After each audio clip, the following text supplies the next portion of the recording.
離れたら結構。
使った感じどう？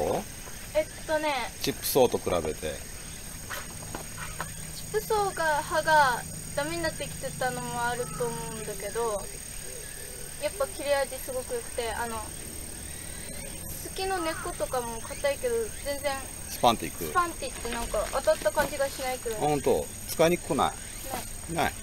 跳ね返りとかもあんまないでしょ。物に当たんなかったから分かんないけど、あんまり。